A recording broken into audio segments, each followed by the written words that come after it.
Ethan को अनजाने का शौक था। सुनसान जगहें उसे बुलाती थीं, उनकी खामोशी भूली हुई कहानियां सुनाती थीं। वो भूली बिसरी वीरान जगहों को ढूंढता था जहां वक्त ठहर सा गया हो। खंडहरों में एक अजीब सी खूबसूरती थी, जीने और मरने की एक भूतिया कहानी। वो बीते हुए कल के भूतों के बीच सबसे ज्यादा जिंदा महसूस करता था। हर चरमराती फर्श, हर धूल से ढकी चीज एक कहानी छुपाए हुए थी। वो अपनी खोजों को बड़े ध्यान से लिखता था। उसकी वेबसाइट उसकी इस दीवानगी का सबूत थी। टूटे हुए हॉस्पिटल से लेकर बढ़ते हुए कब्रिस्तानों तक उसने सब कुछ देखा था, लेकिन ब्लैकवुड मैनर के लिए वो तैयार नहीं था। ईथन ने सबसे पहले इस हवेली के बारे में एक बूढ़े आदमी से सुना था, एक अंधेरे से पब में। उस आदमी ने धीमी आवाज में ब्लैकवुड के बारे में बताया। डर से उसकी आंखें फटी हुई थीं।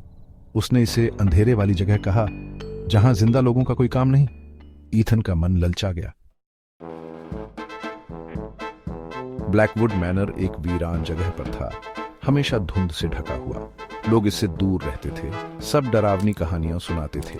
कहा जाता था कि ब्लैकवुड परिवार, जो कभी अमीर और शानदार था, का अंत इसी हवेली में हुआ था। अब बस कहानियां और साए बाकी थे। हवेली लगभग 1 सदी से खाली थी, कुदरत की मार से टूट रही थी। टूटी हुई खिड़कियों से पौधे अंदर आ रहे थे जैसे कोई पंजा। छत भी टूटी हुई थी जैसे आसमान की तरफ हाथ फैलाए हो। चारों तरफ डर का माहौल था। ईथन कहानियों से नहीं डरा, बल्कि एक्साइटेड हो गया। ये कोई मामूली इमारत नहीं थी, ये एक कहानी थी। उसने अपने बैग में टॉर्च, मोबाइल फोन और एक लोहे का सरिया पैक किया। जैसे ही सूरज ढला, ईथन हवेली की तरफ बढ़ा। उसका दिल जोर से धड़क रहा था। जंग लगे लोहे के दरवाजे चरमराते हुए खुले, जैसे इतने सालों बाद जगाए जाने का विरोध कर रहे हों। ईथन अंदर गया। उसके हर कदम पर सूखे पत्ते चरमरा रहे थे। हवा ठंडी हो गई, एक नमी उसे घेर रही थी। उसने अपनी टॉर्च जलाई, जिसकी रोशनी अंधेरे को चीरती हुई जा रही थी। वो बड़े से लकड़ी के दरवाजे के पास पहुंचा, जो खरोंचों से भरा था। उसने हैंडल घुमाया और हैरान हुआ कि वो खुला था। दरवाजा चरमराते हुए खुला। सड़ी हुई और पुरानी यादों वाली हवा का झोंका आया। वो अंदर गया और दरवाजा जोर से बंद हो गया, जिसकी आवाज पूरे घर में गूंज गई। अंदर का हॉल बहुत बड़ा था। इसकी शान कम हो गई थी, पर फिर भी दिख रही थी। एक बड़ा झूमर छत से लटका हुआ था, धूल से ढका हुआ। मकड़ी के जाले हर जगह थे, जैसे सजावट। ईथन जैसे जैसे अंदर गया, उसकी टॉर्च दीवारों पर लगे पोर्ट्रेट्स पर पड़ी। उनकी आंखें उसे घूर रही थीं। उसकी रूह कांप गई। वो अकेला नहीं था। हवेली की खामोशी बेचैन करने वाली थी।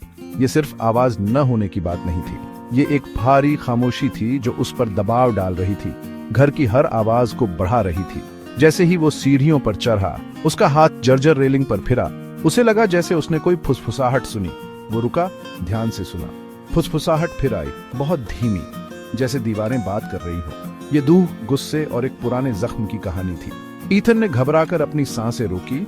उसका दिल तेज धड़क रहा था। उसने खुद को समझाया कि ये बस टूटी खिड़कियों से आने वाली हवा है, लेकिन डर उसके अंदर घर कर रहा था। उसने दूसरे मंजिल पर एक दरवाजा खोला, जो एक बच्चे का कमरा था।